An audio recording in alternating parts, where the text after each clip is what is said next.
Quando o Senhor Jesus Cristo veio à Terra, em sua missão de trazer a verdade e a salvação a todos os homens, a Judéia se encontrava sob o domínio do Império Romano. O Senhor Jesus Cristo pregou, fez discípulos e os advertiu diversas vezes acerca dos sofrimentos e vitupérios que haveriam de passar aqueles que o seguissem e não negassem o testemunho da verdadeira fé. Porque segui-lo requer andar na contramão do mundo, se opor à mentira e ao pecado. Requer abnegação, resignação e fiel compromisso. Tenho-vos dito essas coisas para que não vos escandalizeis. Expulsar-vos-ão das sinagogas, e vem mesmo a hora em que qualquer que vos matar, cuidará fazer um serviço a Deus. E isto vos farão, porque não conheceram ao Pai e nem a mim. Portanto, eis que eu vos envio profetas, sábios e escribas.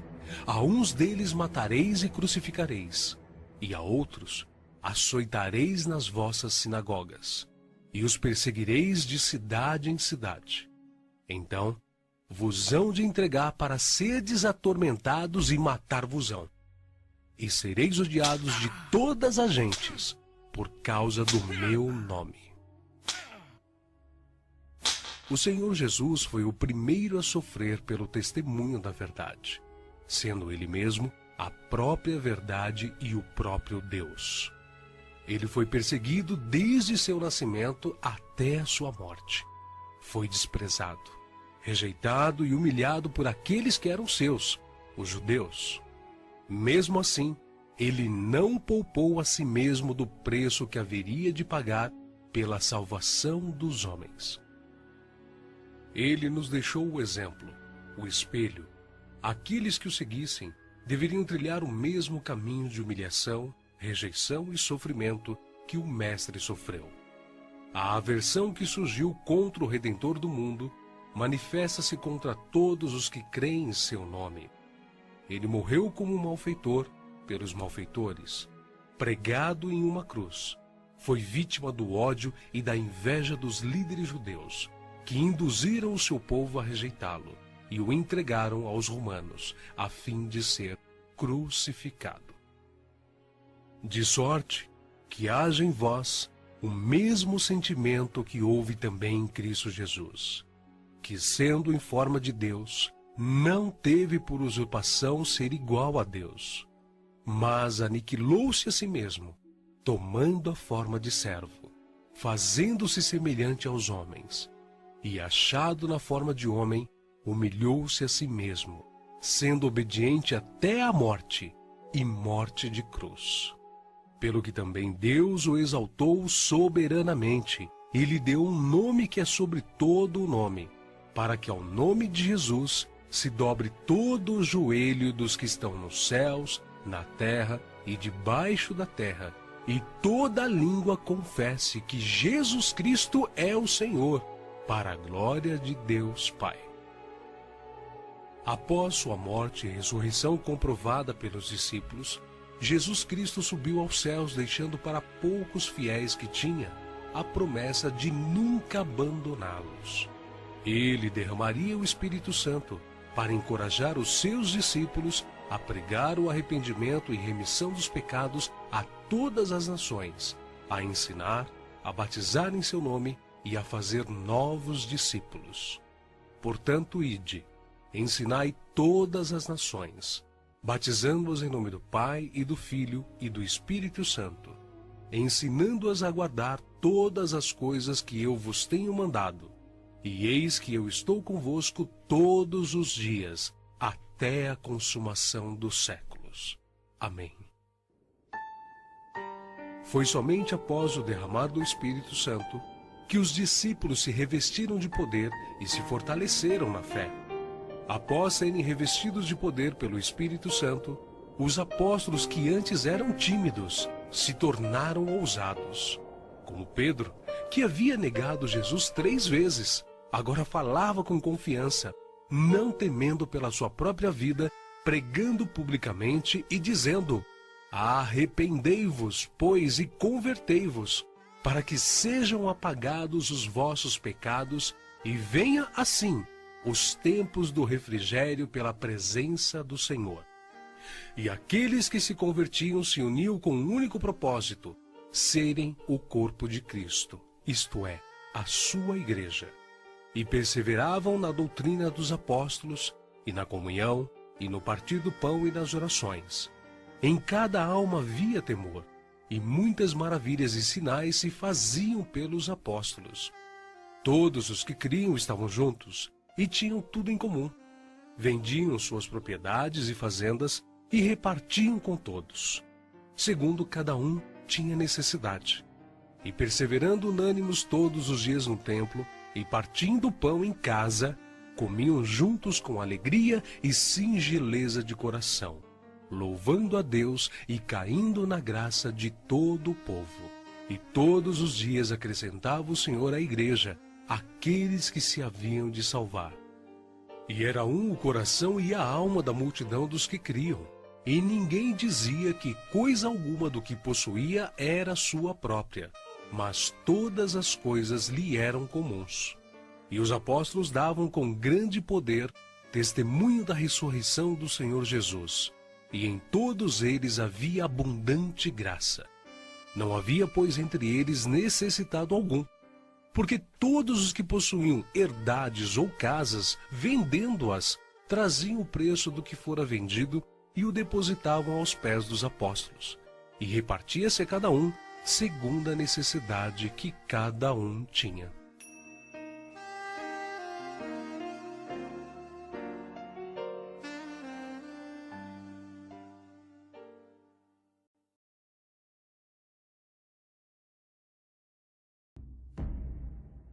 Estevão, discípulo de Cristo, foi o primeiro mártir.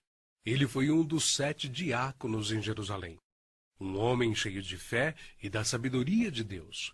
Seu martírio foi ocasionado pela fidelidade com a qual pregou o Evangelho aos entregadores e assassinos de Cristo.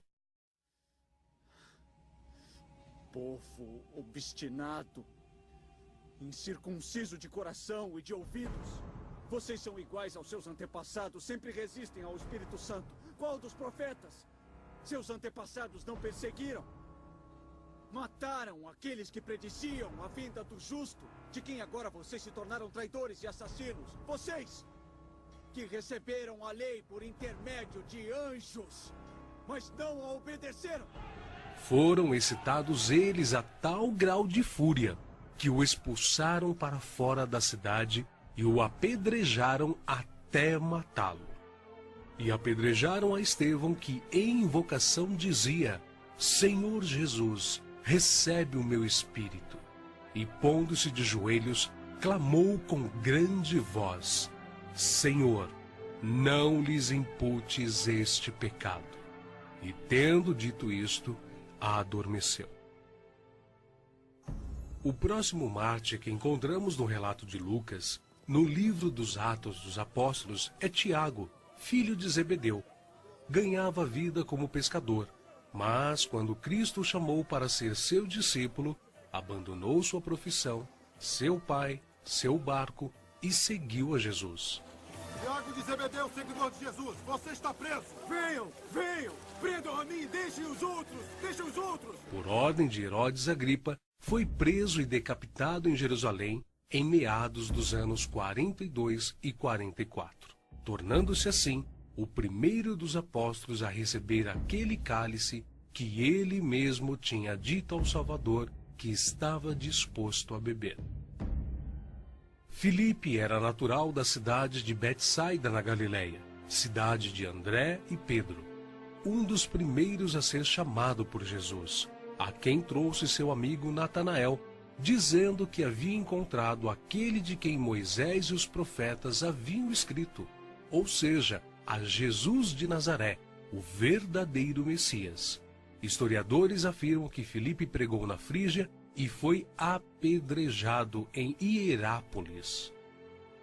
Tiago, chamado Menor, filho de Alfeu, evangelizou nas regiões da Palestina e no Egito.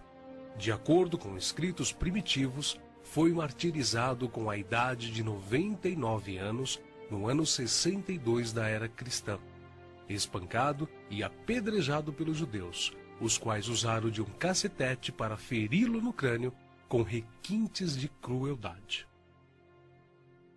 Também chamado Filho da Consolação, Barnabé era levita, natural de Chipre, um homem cheio do Espírito Santo. Foi companheiro de Paulo em muitas viagens, vendeu seus bens e terras para ajudar os apóstolos na missão de pregar o Evangelho. Jesus nos ensinou que, se quisermos seguir os seus passos, devemos vender tudo e confiar nele.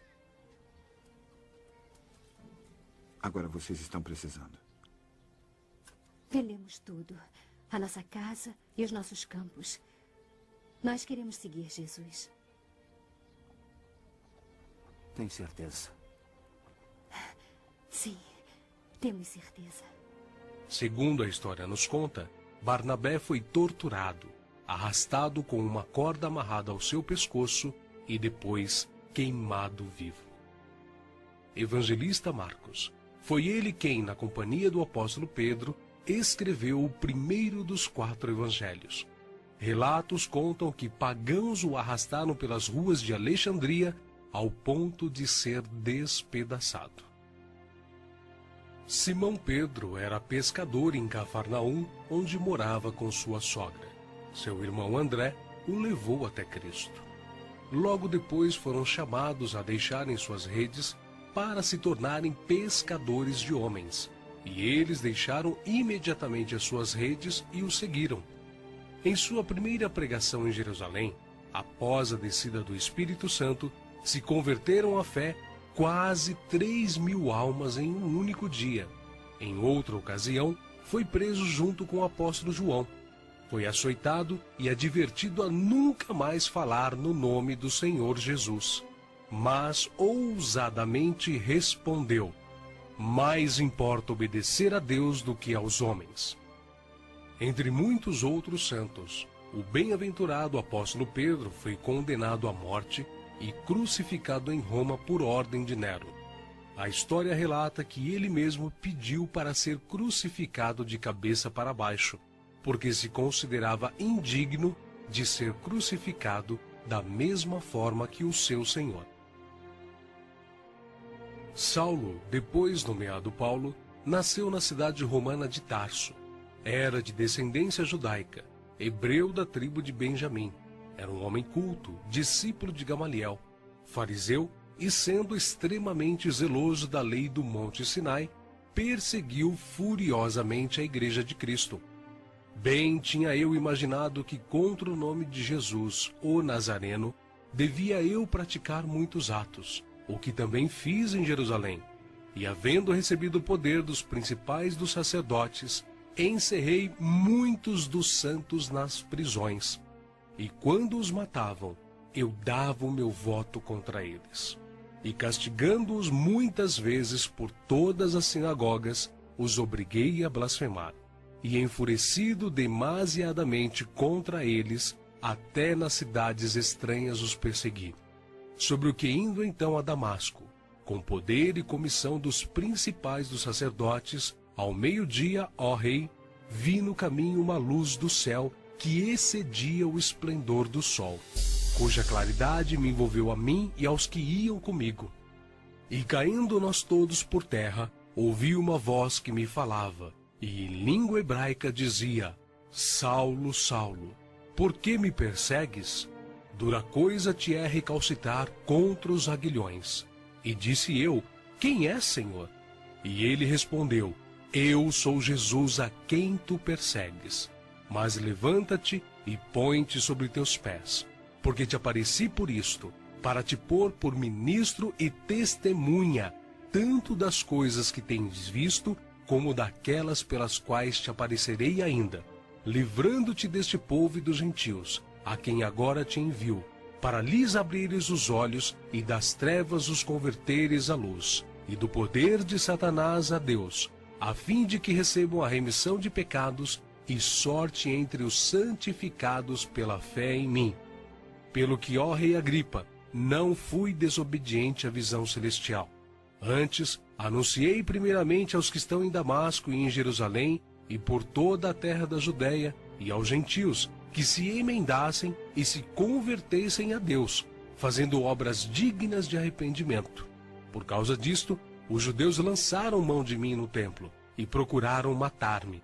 Mas, alcançando o socorro de Deus, ainda até o dia de hoje permaneço, dando testemunho, tanto a pequenos como a grandes, não dizendo nada mais do que o que os profetas e Moisés disseram que devia acontecer, isto é, que o Cristo devia padecer, e sendo o primeiro da ressurreição dos mortos, devia anunciar a luz a este povo e aos gentios. Paulo, que antes era perseguidor, passou a ser perseguido. De nobre, tornou-se pobre, ao ponto de passar fome, nudez, perigos e não ter pousada certa. Porque bem vos lembrais, irmãos, do nosso trabalho e fadiga, pois trabalhando noite e dia, para não sermos pesados a nenhum de vós, vos pregamos o Evangelho de Deus. Ele enfrentou e venceu pelo poder do Evangelho os espíritos malignos, os mágicos, os filósofos e os falsos profetas.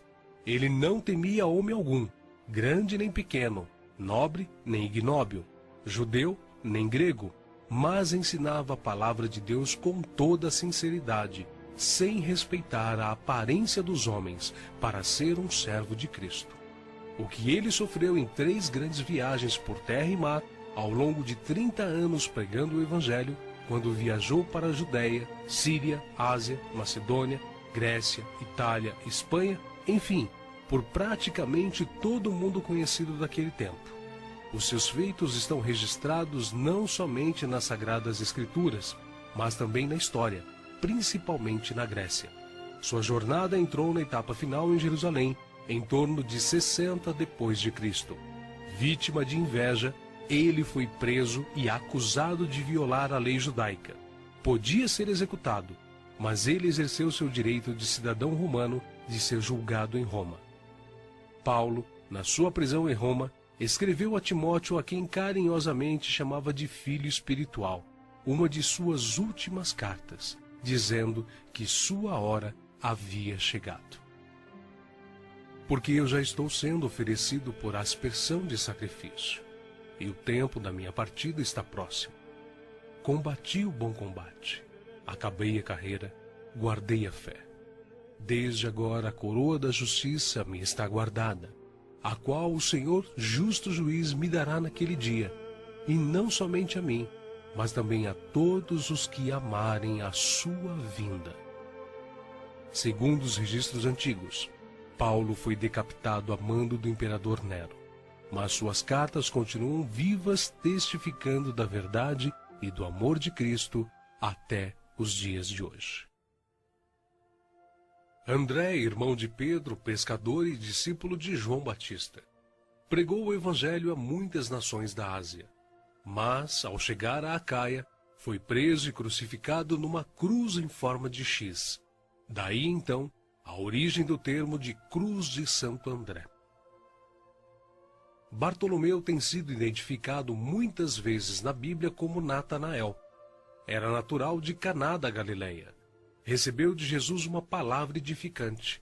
Eis aqui um verdadeiro israelita, em quem não há dolo. Exerceu seu ministério na Anatólia, Etiópia, Armênia, Índia e Mesopotâmia. Foi esfolado vivo e crucificado de cabeça para baixo na Armênia. Tomé, também chamado Dídimo, era nativo da Galileia. Só acreditou na ressurreição de Jesus depois que viu as marcas da crucificação. Segundo a tradição, sua obra de evangelização se estendeu à Pérsia e Índia. Consta que seu martírio se deu por ordem do rei de Milapura, na cidade indiana de Madras, no ano 53 da era cristã. Foi lançado em uma fornalha. Mateus, filho de Alfeu, também chamado de Levi. Mateus foi cobrador de impostos, um publicano nos domínios de Herodes Antipas, em Cafarnaum. Os publicanos eram odiados pelos judeus, os quais consideravam esta profissão desonesta, pelo fato de se sentirem obrigados a terem que pagar impostos aos romanos. Mateus ganhava vida nesta profissão, mas Cristo o encontrou, ordenando-o que o seguisse. Mateus então abandonou seu emprego público, deixando tudo para seguir ao Senhor. Escreveu seu evangelho na língua hebraica, que foi depois traduzido para o grego por Tiago o Menor. Mateus percorreu a Judéia, a Etiópia e a Pérsia, pregando e ensinando. Segundo alguns historiadores, ele foi cravado na terra e decapitado na Etiópia. Simão Zelote era um homem que pertencia a um grupo de pessoas insurgentes, revolucionários contra o governo de Roma. Foi crucificado no fim da perseguição iniciada por Nero. Matias foi escolhido pelos apóstolos a preencher a vaga deixada por Judas. Quanto ao seu martírio, alguns escritores afirmam que os judeus o acusaram de ter blasfemado contra a lei e contra Moisés, sendo por isso sentenciado pelo sumo sacerdote a ser amarrado numa cruz e apedrejado, e por último, decapitado. O médico e evangelista Lucas foi autor do evangelho que leva seu nome e do livro de Atos. Viajou com Paulo por vários países. Relata a história que ele foi pendurado em uma oliveira pelos idólatras sacerdotes da Grécia. João, o discípulo amado, era irmão de Tiago e também pescador. Quando Cristo o chamou, ele não hesitou em imediatamente deixar suas redes, o barco e seu pai, junto com seu irmão. Foi com Pedro e Tiago, um dos discípulos mais íntimos do Senhor. Escreveu um evangelho singular, visando relatar a natureza divina e humana de nosso Senhor Jesus Cristo, pois já na época muitos estavam como hoje, buscando o Cristo milagreiro. Por isso, ele enfatiza a natureza de Deus que se fez homem. Pão da vida, verbo divino, bom pastor, amigo fiel, doador do Espírito Santo da verdade. O que era desde o princípio, o que vimos com os nossos olhos, o que temos contemplado, e as nossas mãos tocaram da palavra da vida, porque a vida foi manifestada e nós a vimos, e testificamos dela, e vos anunciamos a vida eterna que estava com o Pai e nos foi manifestada. O que vimos e ouvimos, isso vos anunciamos, para que também tenhais comunhão conosco. E a nossa comunhão é com o Pai e com o seu Filho Jesus Cristo. Mas, sendo da vontade de Deus que seus filhos cheguem à glória através de muita tribulação e grandes dificuldades, João também não escapou. Foi enviado de Éfeso a Roma, sendo lançado num caldeirão de óleo fervente. Escapou de forma milagrosa e sem dano algum. O imperador Domiciano o enviou depois à ilha de Patmos, local destinado aos piores infratores da sociedade na época, onde recebeu então as visões do Senhor escritas no livro de Apocalipse. Nerva, o sucessor de Domiciano, o libertou. Foi o único apóstolo que escapou de uma morte violenta, morrendo de velhice. E apesar de todas essas contínuas perseguições e terríveis castigos, a igreja crescia e se espalhava por todo o Império Romano, arraigada na doutrina dos apóstolos e regada com o sangue dos santos. Tertuliano, um dos escritores da antiguidade, chegou ao ponto de dizer: o sangue dos mártires é como a semente da igreja.